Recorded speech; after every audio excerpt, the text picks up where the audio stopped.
Greetings, I'm Savannah from Black Witch Coven, and I'm excited to have you here again. This is the 2025 edition of the Ask Savannah question and answer series. What happens is people will write in and ask me a question, and I will answer it in my own little way. We've got a really great question to answer, and let's just jump straight in. This question is from Jack, and he's from Sydney, Australia, my hometown. I was born and raised in Sydney, Australia, as if the accent doesn't give me away. And Jack asks, when do you call it quits on spell work? This is such a great question, and there's a lot to this. So bear with me as I unscripted. Anything I do is unscripted. I'm not reading off a teleprompter. Most of the time I'm going off the top of my head, and that's why I ramble on a little bit sometimes. But I like to keep my videos like a conversation, like if you were sitting in front of me. Actually, it'd be more interesting if you were sitting in front of me, because then I would have a little bit more feedback and something to play off of.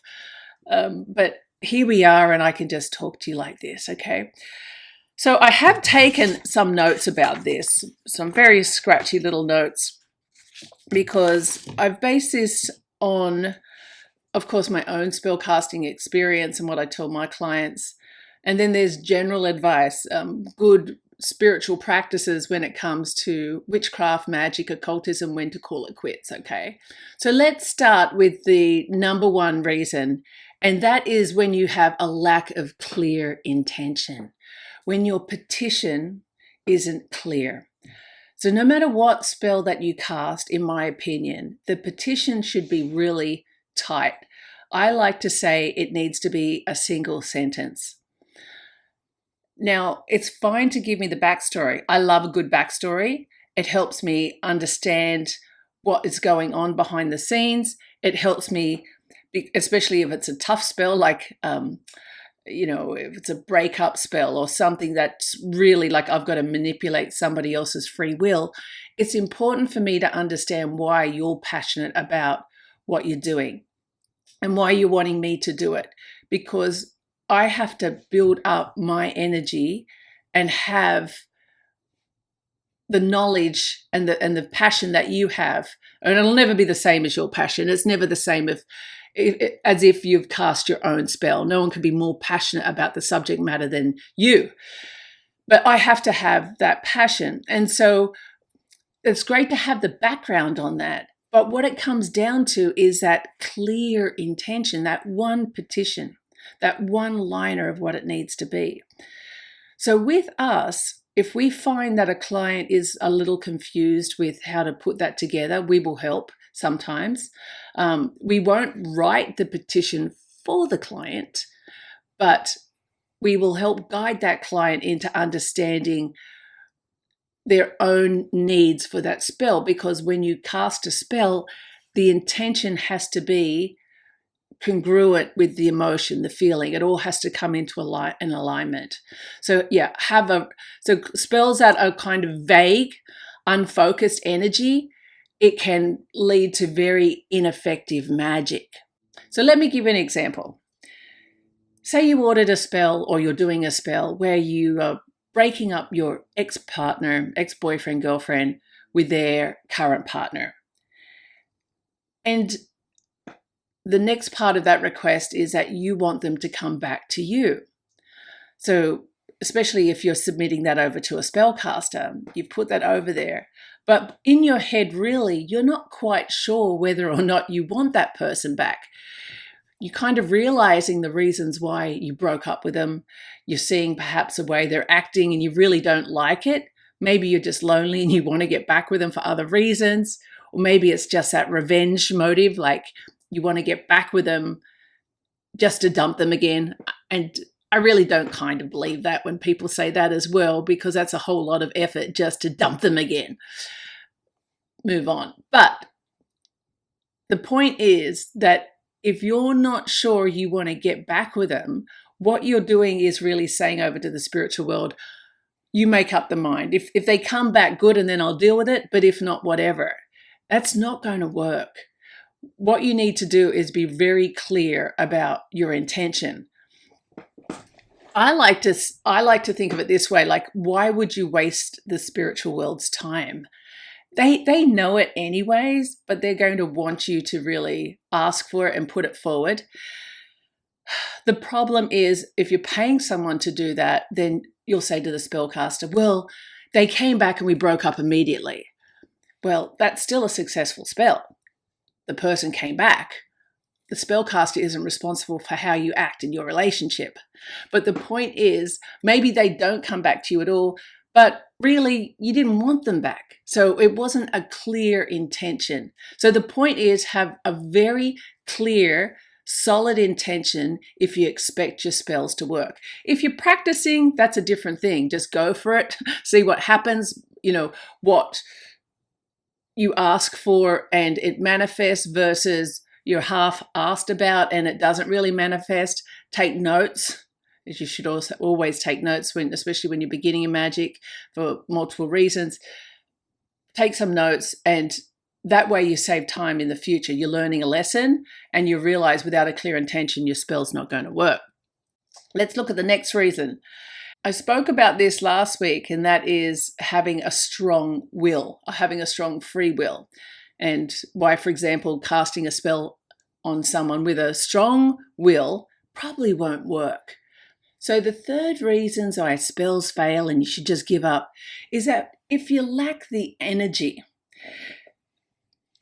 Many people don't realize if you're putting all your effort and energy into the spell, if you're really passionate about it, it can drain you. And so there's ways that we learn how to ground yourself after spells. It's Witchcraft 101. So you don't keep all your energy running around and basically it drains you. You feel really tired and lethargic after a spell. And it's really important if you're doing spells that you're having to manifest a high level of energy, for example, love spells or cursing or other types of really heavier toxic magic. You really need a high level of energy. In all spell casting and all rituals, what you're doing is manipulating the elements. And so, for example, fire, earth, water, air, and of course the fifth being spirit. You have to have enough energy within yourself or within your tools to try and raise that energy so you can connect with what you need to connect with in order to take that off to the next stage. So if you're not up to that stage as yet, then I would practice your other skill levels to get up to that level and then go back to your spell casting, because you won't find your spells will manifest if you can't raise that energy. Next, I want to talk about timing. Especially if you're new to magic or paying someone to cast a spell, it's often, my spell hasn't manifested as yet, or it's been a week and it hasn't happened. It's been a month and it hasn't happened. And there's so many reasons why that timing hasn't happened in a way you would desire. So this is an example. I suppose this example is going to cover a couple of different areas, but bear with me. And I'm sure this client won't mind me talking about this. So this is in relation to a banishing spell and timing. So when she first presented the situation to me, I was rather concerned that the spell wouldn't work at all. It was a banishing spell to make sure her brother wouldn't keep, I'll just leave it as attacking. It was far worse than attacking. But they were living in the same house together and the brother was attacking her. Terrible situation to be in. And it's easy just to say, just leave the situation. But there's many reasons why people are stuck in a certain environment.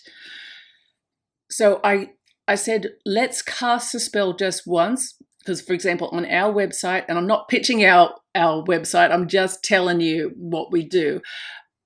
There is a package where you can buy the banishing spell several times, but I told her just buy it once because I'm not even sure if this is going to work. When you're doing the banishing spell against a family member in your own household, where are we banishing them to? Sure, the person could drop dead, have a car accident, but also they don't want that. So I like to think of where are we flowing with this magic. There is also the element of just let the magic do what it's going to do. But I like to be a little bit strategic sometimes, especially when it comes to long-term clients. So I said, let's just cast it once and let's just see what happened. Amazingly, she said the brother stopped at the bedroom door, and it was almost magical that he would not enter into the room. He wasn't able to attack her anymore. And so this was, right, amazing result. Very happy for her. But this spell wore off. By the end of the month, the spell wore off. It lost its legs. So it's not that the spell was unsuccessful. It's the timing, the energy of that spell could only contain this terrible person from entering and attacking her in her own room up to, say, 30 days. And so while she remained in that house, every 30 days we'd cast that spell for her, and it would block this brother from the door. Awesome, right? Amazing. So it's tough for some people if you can't afford that and you feel like you've ordered the spell or you've cast a spell and the spell's a failure because it's now happening again. But it's not. Some spells are limited, but they have this timing, an energy behind it. You've got to keep casting the spell. In other examples of banishing spells where they don't work at all is an example of, for example, doing it on a neighbor. And I spoke about this years ago. I had this neighbor next door to me, and he was basically on meth. He was so broke. He didn't have anywhere else to go, him and his family and so forth. The shit I did to his house, the shit I did, but he wouldn't go. And it was so frustrating. Here I am doing my shit and it wasn't going. And it wasn't until I gave this guy a blessing, that was hard to do, to give him a blessing of abundance so he could actually have some money in his life. And then he realized he wasn't happy where he was, and then he could afford to move away. That's another example of like me stressing about my spells weren't working and I had to change strategy, which is something different, right? So a change of strategy, giving this guy a blessing, and then he was able to get out of there. But it took a minute, right? Because when you're really frustrated about why isn't this spell working? Why, it works for other people. Why isn't it working for me? Just step down from my ego, look at the situation, and then change course. So I'm stepping into the next area is divination, because, for example, when I had to change direction in the previous example, I asked, different divination at the specific house I was doing that in, my house in on the Central Coast in Australia. There's a large black window panels out the back, and it's very good for doing divination, like where you can summon spirits, you can see the spirits in the background and so forth. If you can do that type of divination, great. If not, whatever divination you can do, it's time to get answers from the spiritual world, because they are going to give you some feedback. And the feedback isn't always what you want to hear, but it's feedback that you should accept. Change course of your magic based on what that feedback is. Now, another example is with candle magic. It's very easy to get the feedback on whether your spell's successful or not, because you can see in the jar, for example, this jar here, you can see the lights, but how black that is at the top, right? Look at that. So black. So there was a lot of resistance here in the top of the candle, but it's starting to fade, right? The spell is having some impact. We're getting a really good result here, but we can't call it yet because we don't know what's going to happen here. Perhaps it burns all the way down to the bottom, is clear, and then it's like a very good indication we might have some success in this request. But if there's a lot of wax at the base, or there's lots of lines around there, that's going to give us another indication of what we should be doing next. So just actually, candle magic, for anyone doing a spell, if you don't know about this is a very good way to get some spiritual feedback on what to do next, or even to support your spell.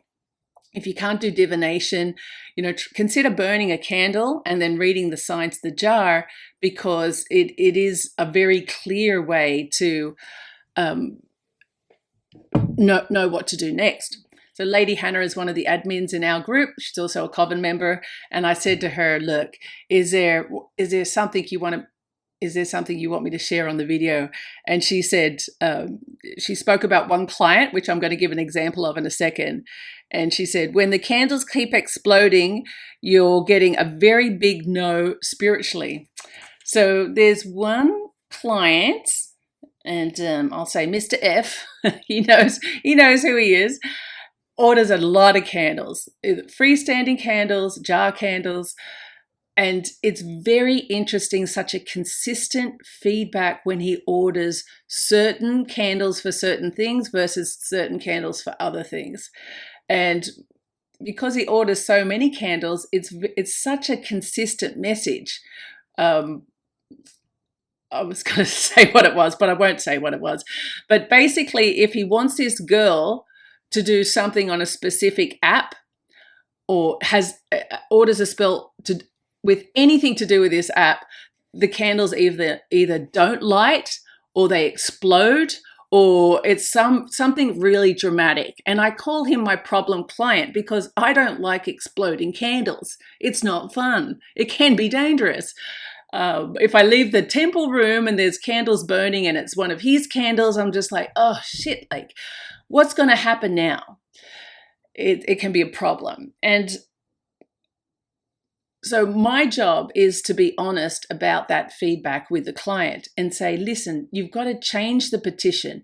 And if you're ordering this spell, it's up to you. It's your money. If you want to spend that money and keep going, that's fine.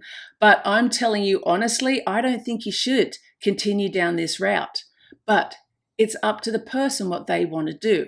But candles that aren't burning at all, candles that are exploding, candles that come back all black, that's a very clear indication that you need to change your direction, change your petition, change the way you're thinking about this situation, or just stop altogether. That is a very clear, scientific, spiritual message there. Now, my own little scribble notes on this as well. I find that when somebody has no belief in magic is spoken about a lot on the internet today. There's thousands of books there. Everyone's preaching, everyone's a specialist. But if you're reading one of these books and think, wow, this sounds so easy, and some spells are easy to do, but you really don't have a belief in what you're doing, it's probably a waste of your time. You have to understand the magical world really exists. There really is magic. There are elements that have their own powers. There are spirits that you can summon to enhance the effect of your magic. But if you don't believe in anything and you're asking for it, the likelihood is that your spell won't work. And so I would say don't even bother doing it. Now, the opposite is something different. It's demonic pacts. And a demonic pact, whether you're getting the result in real time, if you know it's happened or not, as soon as you can do it yourself. I'm going to do a video on pacts again pretty soon. But this, you are going to get the spirit's attention. And I'll get into that more in the video I'll do on pacts. But believe me, you might think that didn't work or it wasn't successful. I'm telling you now, it was successful. It's just you're not seeing maybe what you asked for, and that's for a whole different other reason. But when you summon certain spirits, they know you exist. You are now on the radar. So there's that. So what can you do with that? If you make a promise to the spiritual world, keep going with that, fulfilling that promise. Don't screw around with that. If you're not, cancel that promise or do what you can to cleanse it, to cancel it out so you can move forward. Sometimes, being humble that you made a mistake. A lot of times when you're a beginner, you make lots of mistakes and it's okay. You can cleanse and just move forward. But if you've done something really, really heavy, it's going to take some heavy duty kiss ass to get rid of all of that. The other thing I want to touch on is, when it comes to belief, is generally no belief equals no respect. And people that don't have a lot of respect for magic or for the institution of magic or people that perform magic, you're not going to get the results from your spells. Disrespect will manifest in various ways if we're casting spells for you, But in general, if you're doing spells yourself, you don't respect magic, then you're going to be disregarded, ignored by the spiritual world because you have no respect. Now, another note I made is having the right magic for the right spell. Another good client today I just wrote to because she ordered a variety of Kabbalah style spells. I hope she doesn't mind me calling her out. I'm not going to say your name. She ordered a bunch of Kabbalah style spells, but they were really black magic petitions, all about breakup and stopping people from doing certain things and manipulating this and that and the other. That's not the Kabbalah style of work that they do. So you've got to make sure that the system of magic that you're casting the spell in supports the petition of your spell. The same can be said for really baneful spells. Now, understand that I can't say what I want to say. It's on YouTube, right? I'm on open forum here. But when you're casting the nastiest of nasty spells and you try and get away with doing that spell without the correct offerings, it's not going to work. Your spell isn't going to work. Some spells at a very high level, especially rituals, they're going to require an offering. And if you don't have that offering, your spell's not going to work. So there's certain spells that I just don't do unless I'm going to literally have the location and the time to actually get an offering of substance worth giving. Let me put something into the right perspective. When, for example, someone that summons spirits, imagine summoning a spirit and it's appearing before you. For example, I'm summoning Astaroth, a demon. A lot of people think it's a male demon. That's fine. I see it as a female entity. I'm summoning this demon. It appears in my room, in my temple, and then I'm dismissive of it, or I don't have an offering. My temple isn't fragrant with the sense that this spirit likes. I don't have an offering for this spirit that this spirit likes. Maybe I'm half-assed when it comes to my spell or ritual. This is really disrespectful for the spirit. And so it's very important, if I'm expecting my spells to manifest or to work, that I consider the environment and the offerings and pay the respects to this spirit, because it's quite intimidating to have these spirits appear before you.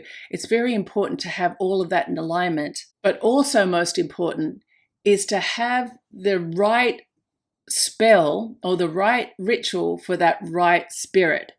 So when it comes to, for example, the demons, each demon is like in the Hindu or the other more pagan systems. Every spirit, every god or goddess has a purpose, a reason. And when we summon that spirit, it's within a range of what that spirit is known to help a human achieve. And so we're petitioning that spirit for that reason. And so that spirit appears, we're going to have the right environment set up, we're going to have the right offering set up, we're going to say the right things, and this spirit might help us out. Might not, it's not a guarantee, but it might. And so, yeah, having that right spell or the right petition for the right environment and the right offerings, all of that type of stuff, you've got to consider that too if you really want to have successful spells. So another consideration for when your spell probably won't work and you should give up is if your target is heavily out of their mind for some reason, drugs, alcohol, depression.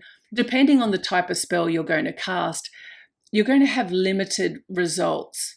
Even somebody with personality disorders, I've shared this for a long, long time.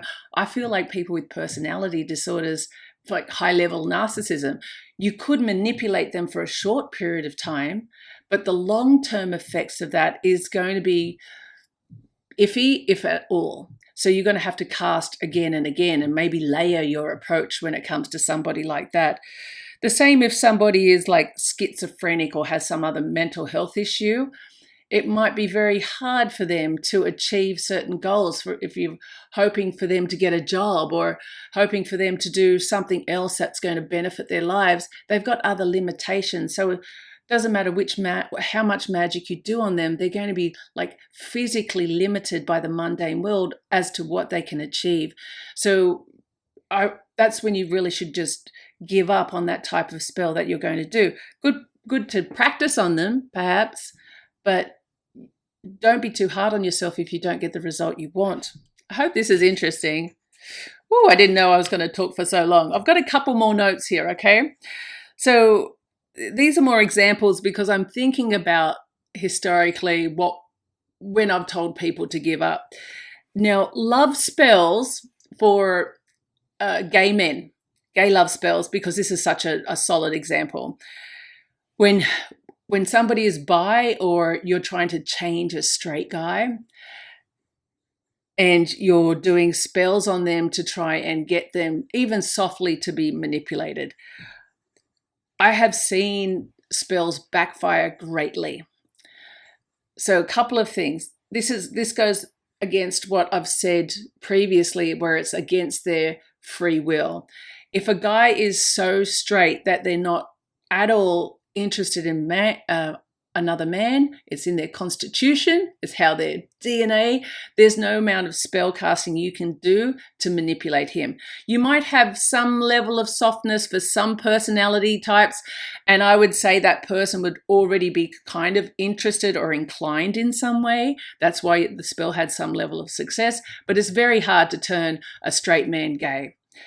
Now, the spells that I've cast where we've pushed into that, I generally give a very strong warning, because when you push a male to do something he doesn't want to do, it's going to get into his system where he could probably act out in anger against you or environment. I've seen really bad things happen, not just, oh, that sucks, but like really bad things, like physical things where people get hurt. I mean, if a guy who never thought about being intimate with another guy was forced into a compromising situation and he has that feeling of disgust within him, he's going to act out. It's going to be nasty. And especially if he does something he doesn't want to do, it's not favorable. So if you want to roll the dice and do something soft, I wouldn't do a black magic spell. I would do something softer, maybe some low-level magic, some candle magic, maybe a softer witchcraft spell, even like a Kabbalah spell when it's worded properly. But just be very careful in those cases where you're pushing someone, especially if you know they could be a little bit edgy. A spell to get someone to do what they really don't want to do can end up really, really messy. So the other one I want to touch on, and we can make this the last one because I realize I'm carrying on, is money. Why doesn't my money magic work? Generally, money magic is people order things like a folk magic type of work. And in traditional folk magic, we're talking about candle magic and dolls and, traditional hoodoo type of stuff. Folk magic was based around people asking for the necessities, just wanting the next step up. Where we're different these days in our folk magic is that we're asking for a bunch of shit. We're asking above and beyond what could be possibly a blessing. I think that's a good way to put it. Folk magic is giving you a blessing, something that's really probable in that environment you're living in, and it's going to open a door and be able to give that to you. Instead, where people go wrong is they ask for a bunch of money. Like, I want to win $100 million. I'm going to buy a lottery ticket, especially I want to win that lottery ticket. I hate doing lotto spells. That's a whole different video on itself. I hate doing that magic. Or expecting the spirits to do the work, getting really pissed off that you bought a money magic spell and the spirit isn't interested in helping you out. So with money magic, you can't expect the spirits to do the work. You have to put in some effort. If you're looking for a job, for example, you want a better job, then why aren't you applying for more jobs? Because then what you do is you're doing spells and magic so you can get that better position. If you're corporate and you're looking for that next step up, then we do a promotion spell, or we influence the person that you're going to be interviewing with or somebody else there. If you're a business and we're doing that spell, we look at the organization, or maybe the people within that organization, or there's something that we're going to do to help manipulate that environment to get to the next step. I always find spells where you're just asking for a blanket $1 million. I don't feel like they're very successful no matter what you do to try and make that work. So lastly, and I touched on this earlier on, it's basically if you're casting against someone and repeatedly you're not getting results, perhaps they have protection. People that do protection magic all the time will build up this bubble around them, this shield around them that's going to stop negative forces from attacking them. And so if you're really having no luck getting through with someone, there's lots of magic you can try and do to break down somebody's protective bubble. But depending on that person, you might as well just give up. If you're finding you're casting a spell a lot of times and you're not having success, just give up with that specific request. Okay, the very, very last point I want to make is, depending on where you're living in the world, for example, the Middle East or deep in South Africa, their magical systems have been going on for a long, long time. And I picked those two locations specifically because not only have they been going on for a long time, people have been seeing their spellcasters and doing magic against each other for a long, long, long time. So a lot of this magic is going to wipe out that other spell. So it really comes down to, when I've worked in situations like this, it comes down to the consistency of the spellcaster. A lot of very wealthy families have multiple spellcasters that they're working with, or they have in their employ, or as quick resources for when they need them. And they're always, it's like a 911 spellcaster. I have a couple of clients like this because they know that there's always situations that people are jealous of them because of their wealth, or have placed stuff against their sons and daughters. People want to get married to their children. So there's lots of magic constantly going around everywhere. In these situations, you know that unless you're casting lots of magic regularly, you're going to be under the influence of somebody else's magic. And you can't think, and no one in that region would think, because you've grown up with it, you know that even if you don't see that protection spell work, or you feel the influence of somebody else's spell, you're not going to think that my magic wasn't strong enough. You're just going to realize that you just need to keep on doing magic because you're living in a whole world that's surrounded in magic. Everyone's doing magic. So you've just got to keep at it. So the very, very last point I'm going to make is that you shouldn't cast any more spells, or you should stop casting spells if you're seeing negative consequences in your life, especially if you've been casting a spell for a while and you're not getting the results, but your own life is turning into hell. Then it might be time to stop doing that specific spell. I'll give you an example. If you're casting a spell against someone you hate, a rival, and you find that your life then has the same consequences of what you're putting out there, for example, you're wishing them financial losses and all you get is financial losses, there's a reason for that spiritually. We don't know. I don't know that divination will give you a little bit of an idea there. Or maybe the spiritual world doesn't think that that person deserves it, or that person has very strong magical protection and they send it straight back to you. That is a strong indication that you should stop working against them. For many reasons. Maybe you're not strong enough magically. As I said, maybe they have strong defense mechanisms. There's a lot of things. But it said what you should do is just stop doing magic against them and cleanse your own energy. Make sure you get rid of all of that, because once something is stuck in you, you can't just smudge it away. You've got to go in there and deal with it, because it can manifest into something weak, huge, especially if you're a little bit vulnerable. Well, that's all I'm going to have time for this week. I really do hope that I've answered this question, when to give up on your spells. And if you have any comments for everyone else here as well, drop it in there, either on the blog post, which is going to support this video on the website, or even here on YouTube. It's easier just to drop the comments there. I love when people give examples. I really feel like that's helpful for everyone. And I like to hear other people's stories as well. We all have so much experience, and the community around the world. I feel like it's fascinating learning what other people are doing around the world. It's great. Anyways, blessed beast, everyone. I'm going to catch you next week. Bye.